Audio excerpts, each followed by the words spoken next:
Assalamualaikum warahmatullahi wabarakatuh. Perkenalkan, nama saya Amirul Fitria Adila dari program studi S1 Geografi, Fakultas Sains dan Ilmu Komputer, Universitas Muhammadiyah Gorontalo. Pada kesempatan kali ini, kita akan belajar tentang geografi perkotaan dan pedesaan dengan tema analisis perkembangan dan klasifikasi perkotaan. Topik pembahasan kita kali ini ada 4, yaitu yang pertama pendahuluan, yang kedua analisis perkembangan kota dan faktor-faktor pengaruhnya, yang ketiga klasifikasi perkotaan, dan yang terakhir penutup. Latar belakangnya berdasarkan perkembangan dan klasifikasi kota yang menjadi fokus perhatian global seiring dengan pertumbuhan pesat populasi dunia dan perubahan pola kehidupan masyarakat. Kota sebagai entitas dinamis mengalami transformasi yang kompleks sebagai hasil dari interaksi antara berbagai faktor, seperti urbanisasi, industrialisasi, dan kemajuan teknologi. Adapun tujuannya untuk menyelidiki dan menganalisis secara mendalam perkembangan kota dan klasifikasi perkotaannya. Dengan memahami dinamika perkembangan kota, kita dapat mengidentifikasi tantangan dan peluang yang dihadapi masyarakat perkotaan. Metode penulisannya menggunakan analisis literatur. Data dan informasi yang diperoleh dari berbagai sumber akan digunakan untuk mendukung argumen dan temuan. Definisi dari perkembangan kota adalah suatu proses perubahan yang terjadi di dalam suatu wilayah perkotaan seiring waktu. Proses ini mencakup pertumbuhan penduduk, perkembangan infrastruktur, dan perubahan tata ruang kota. Perkembangan kota dapat dipengaruhi oleh beberapa faktor. Yang pertama, pertumbuhan penduduk, yang kedua, industrialisasi, yang ketiga, urbanisasi, dan yang keempat, perubahan teknologi. Selain beberapa faktor di atas, ada juga dampak akibat dari perkembangan kota. Yang pertama, dampak terhadap sosial, dampak terhadap perekonomian, dampak terhadap lingkungan, dan dampak terhadap infrastruktur. Faktor-faktor yang mempengaruhi perkembangan kota. Yang pertama, pertumbuhan penduduk, melibatkan peningkatan jumlah penduduk suatu wilayah dalam periode waktu tertentu yang melibatkan pemahaman pola-pola migrasi, tingkat kelahiran, dan faktor lain yang mempengaruhi dinamika populasi. Pertumbuhan penduduk meningkatkan ekonomi, keberagaman budaya, dan kehidupan sosial yang dinamis. Akan tetapi juga meningkatkan tekanan terhadap sumber daya, perumahan, dan infrastruktur kota. Faktor yang kedua yaitu industrialisasi. Industrialisasi merupakan penggerak utama pertumbuhan ekonomi di banyak kota. Analisis industrialisasi mencakup pemahaman mengenai jenis industri yang dominan, kebijakan pemerintah terkait investasi industri, dan dampaknya terhadap lapangan pekerjaan dan pendapatan masyarakat. Faktor yang ketiga, urbanisasi atau migrasi penduduk dari pedesaan ke perkotaan memiliki dampak signifikan pada perkembangan kota. Urbanisasi mencakup penelusuran migrasi, pendorong urbanisasi, dan implikasinya terhadap infrastruktur kota, kualitas hidup, dan distribusi ekonomi. Meskipun urbanisasi membawa peluang pembangunan dan modernisasi, tantangan seperti kemiskinan perkotaan, kekurangan perumahan, dan tekanan pada infrastruktur juga merupakan salah satu dampak dari urbanisasi. Faktor yang keempat yaitu perubahan teknologi. Perubahan teknologi terutama dalam komunikasi dan transportasi mencakup evaluasi kemajuan teknologi, integrasi teknologi dalam kehidupan sehari-hari, dan dampaknya pada mobilitas penduduk, konektivitas, dan keberlanjutan kota. Meskipun membawa keuntungan seperti efisiensi dan konektivitas yang meningkat, tantangan seperti ketidaksetaraan akses, dan dampak sosial teknologi juga merupakan akibat dari perubahan teknologi. Dampak dari perkembangan kota dapat terlihat dalam berbagai aspek kehidupan sosial, ekonomi, dan lingkungan. Yang pertama yaitu dampak sosial. Adanya perkembangan kota seringkali disertai dengan pertumbuhan penduduk yang cepat. Hal ini dapat mengakibatkan tekanan pada infrastruktur sosial seperti pendidikan, kesehatan, dan layanan sosial. Kota yang berkembang cenderung menjadi tempat bertemunya berbagai budaya dan latar belakang sosial yang mengakibatkan diversitas kultural. Hal ini menghasilkan keberagaman budaya dan sosial yang positif, tetapi juga dapat menimbulkan tantangan integrasi dan harmonisasi sosial. Dampak ekonomi kota yang menjadi pusat ekonomi penting dengan berbagai peluang pekerjaan dan bisnis. Dapat meningkatkan taraf hidup penduduk, tetapi juga meningkatkan kesenjangan ekonomi antar wilayah perkotaan dan pedesaan. Perkembangan kota juga sering kali menyebabkan urbanisasi, yaitu perpindahan penduduk dari desa ke kota untuk mencari pekerjaan dan peluang ekonomi. Urbanisasi dapat memicu pertumbuhan ekonomi, tetapi juga dapat menciptakan masalah seperti kemacetan lalu lintas, kepadatan penduduk, dan kekurangan tempat tinggal. Dampak yang ketiga yaitu dampak lingkungan. Adanya pencemaran lingkungan yang diakibatkan dari pertumbuhan kota dengan peningkatan polusi udara, air, dan tanah. Aktivitas industri, kendaraan bermotor, dan limbah domestik dapat menciptakan beban lingkungan yang signifikan. Penghancuran habitat. Pembangunan infrastruktur kota dapat mengakibatkan penghancuran habitat alami seperti hutan dan lahan pertanian. Hal ini dapat memiliki dampak negatif pada keanekaragaman hayati dan ketersediaan sumber daya alam. Dampak yang terakhir yaitu dampak infrastruktur. Perkembangan kota membutuhkan infrastruktur yang lebih baik seperti jalan, jembatan, dan sistem transportasi umum. Ini dapat meningkatkan mobilitas penduduk dan mendukung pertumbuhan ekonomi. Di sisi lain, pertumbuhan kota juga dapat menciptakan tantangan mobilitas seperti kemacetan, polusi udara, dan kebutuhan akan sistem transportasi yang efisien. Klasifikasi perkotaan. Sistem klasifikasi kota dapat didasarkan atas beberapa faktor, seperti berdasarkan jumlah penduduk, fungsi, dan luas kota.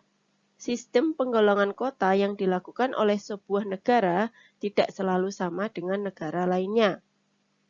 Hal ini sangat berhubungan dengan tingkat kemajuan pembangunan yang telah dicapai dan jumlah penduduk negara yang bersangkutan.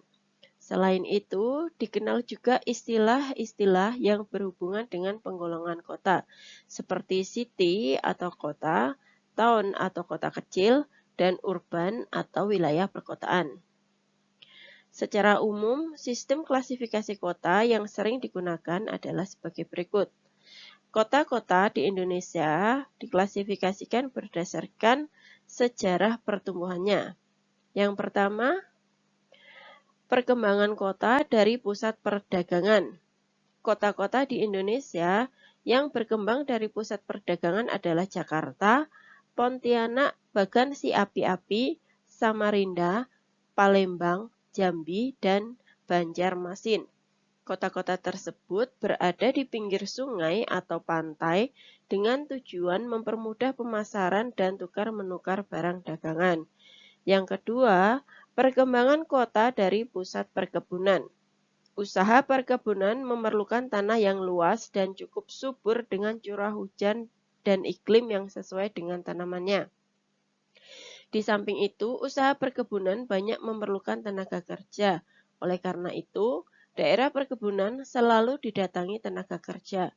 Para pekerja tersebut akhirnya bertempat tinggal di daerah sekitar perkebunan. Banyaknya penduduk di sekitar perkebunan akhirnya berkembang menjadi desa dan jika perkembangannya pesat akan menjadi wilayah kota. Kota-kota di Indonesia yang berkembang dari pusat perkebunan antara lain Pematang Siantar, Bengkulu, Lampung, Bogor, Sabang, dan Bandung.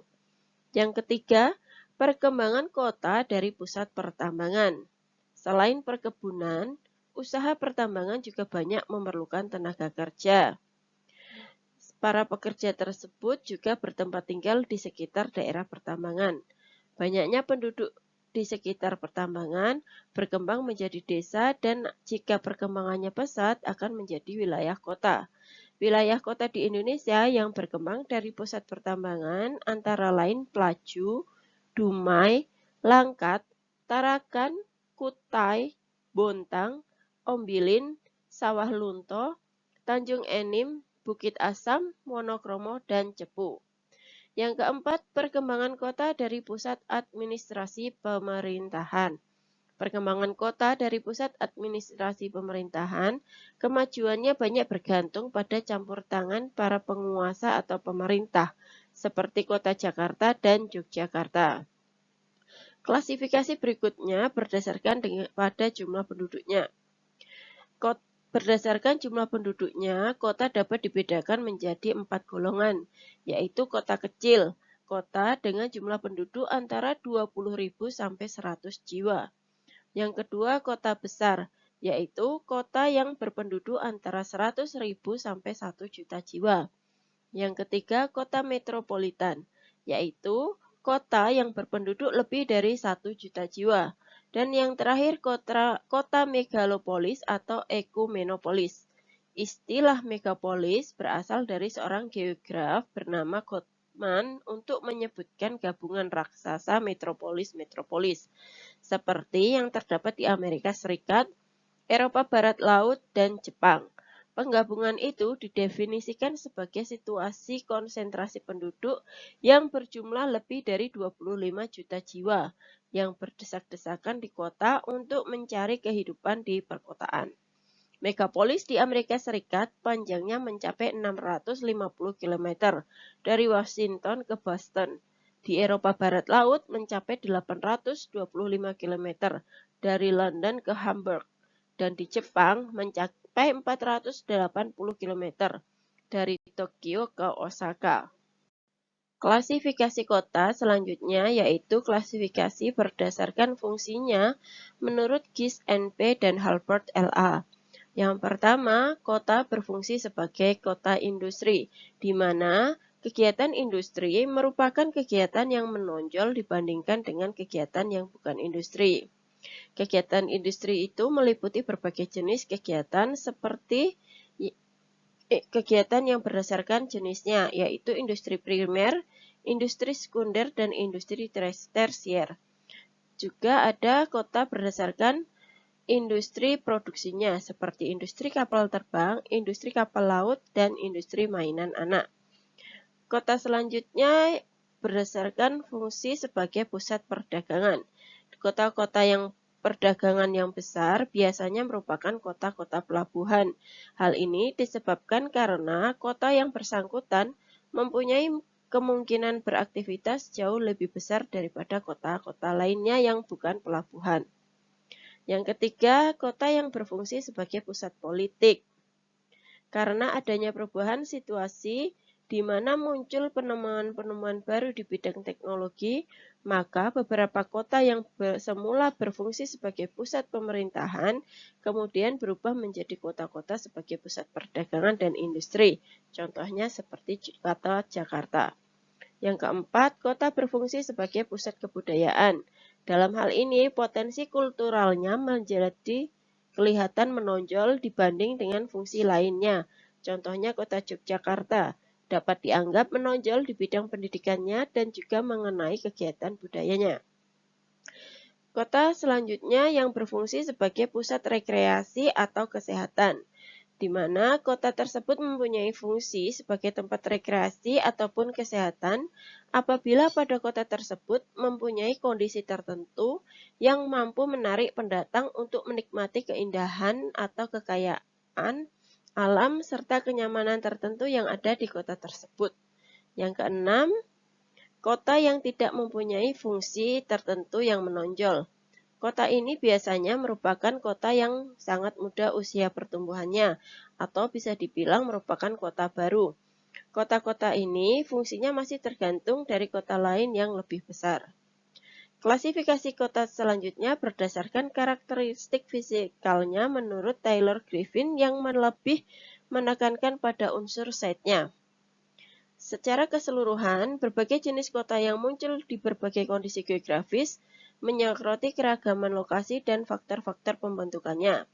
Seperti terdapat kota-kota yang terletak pada fases yang besar atau disebut sebagai gates, serta kota-kota yang mendiami berbagai formasi geografis seperti plateau, eroded, dome, fjords, trias, meander sungai, teras sungai, dan delta sungai.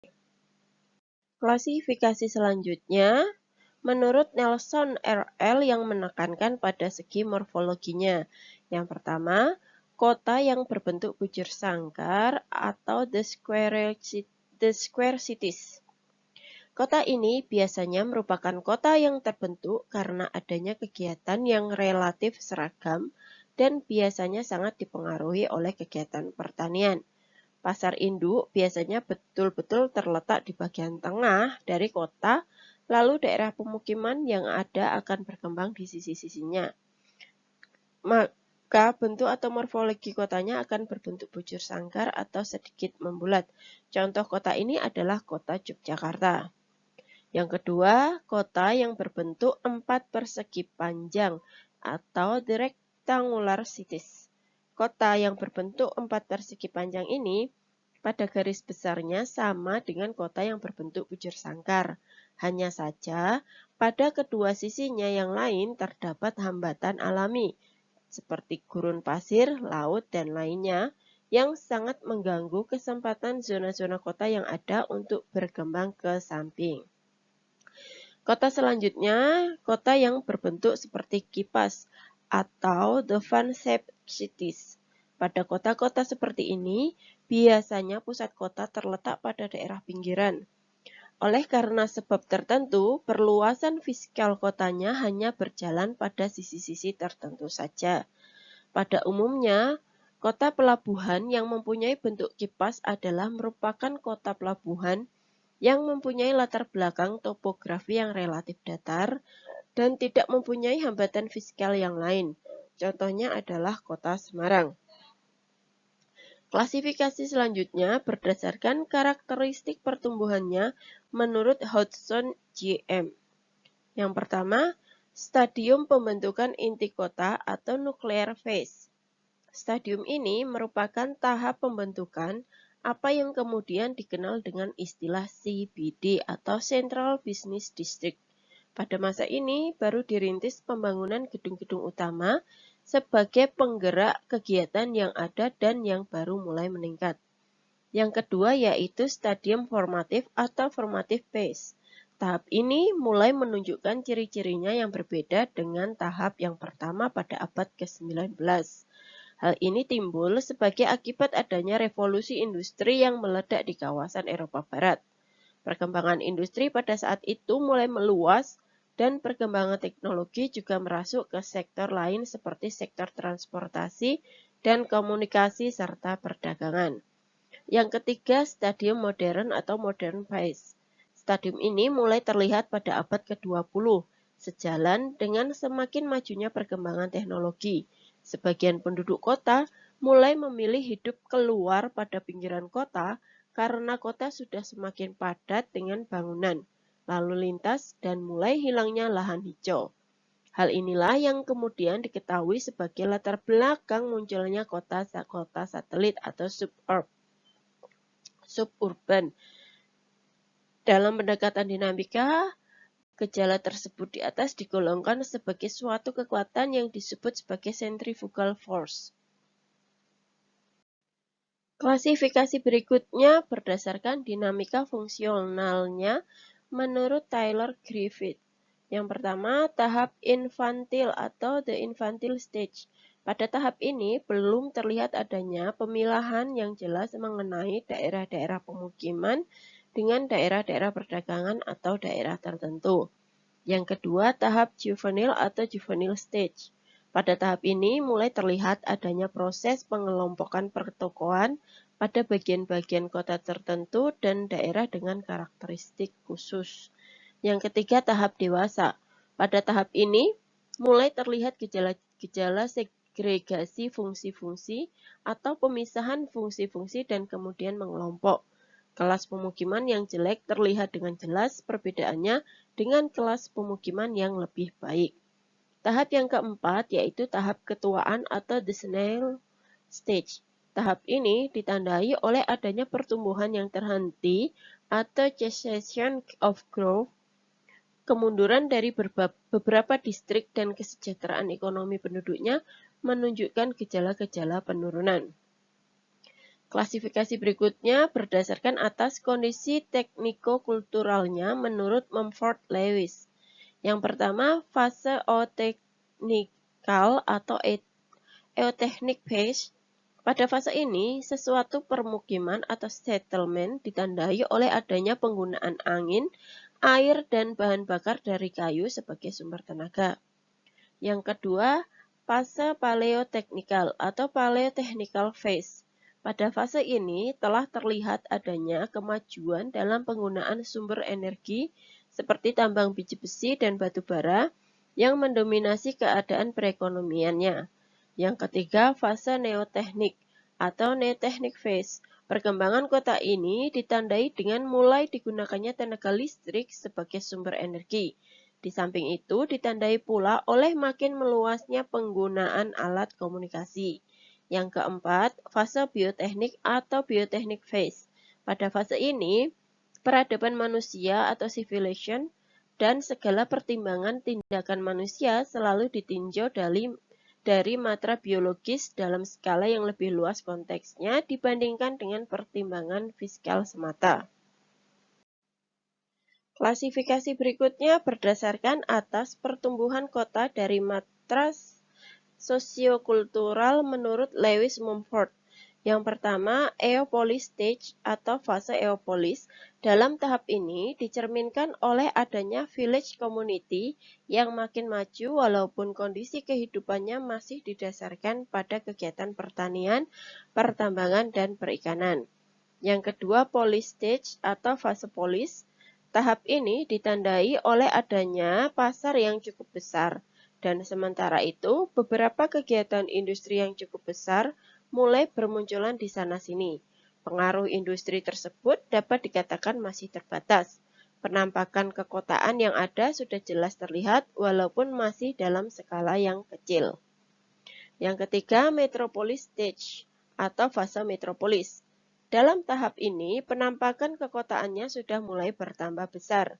Fungsi perkotaannya terlihat mendominasi kota-kota kecil lainnya yang berada di sekitar kota tersebut. Spesialisasi fungsi mulai nampak. Pada kota yang besar seperti kota Jakarta atau Surabaya, hal ini sangat jelas terlihat. Yang keempat, megapolis stage atau fase megapolis. Tahap ini ditandai oleh adanya tingkah laku manusia yang hanya berorientasi pada materi saja. Standarisasi produksi lebih diutamakan daripada usaha-usaha kerajinan tangan. Ukuran lebih diutamakan daripada bentuk, dan sementara itu kehidupan birokrasi yang sangat kacau. Yang kelima, Tyrannopolis stage atau fase Tyrannopolis. Pada tahap ini, ukuran atau tolak ukur budaya adalah apa-apa yang tampak saja. Masalah uang atau materi dan ketidakacuhan mengenai segala aspek kehidupan mewarnai tingkah laku penduduknya. Sementara itu, kondisi perdagangan yang ada mulai menunjukkan gejala-gejala depresi, walau perkembangannya sendiri tidak seluruhnya menurun. Dan yang terakhir, necropolis stage atau fase necropolis. Tahap ini juga disebut sebagai suatu keadaan kota yang mati atau the city of death. Hal ini disebabkan karena adanya peperangan, kelaparan atau wabah penyakit yang melanda kota tersebut dengan hebat. Keadaan ini mengakibatkan timbulnya kemunduran pelayanan kota seperti menunjukkan gejala-gejala kehancuran. Dan yang terakhir, penutup, perkembangan dan klasifikasi perkotaan saling terkait dan penting untuk memahami dinamika perkotaan. Analisis perkembangan kota membantu kita memahami perubahan yang terjadi. Sementara, klasifikasi perkotaan membantu dalam mengidentifikasi karakteristik kota dan merancang kebijakan yang sesuai. Dengan memahami aspek ini, dapat dihasilkan strategi pembangunan perkotaan yang berkelanjutan dan inklusif. Sekian pemaparan kali ini. Terima kasih. Assalamualaikum warahmatullahi wabarakatuh.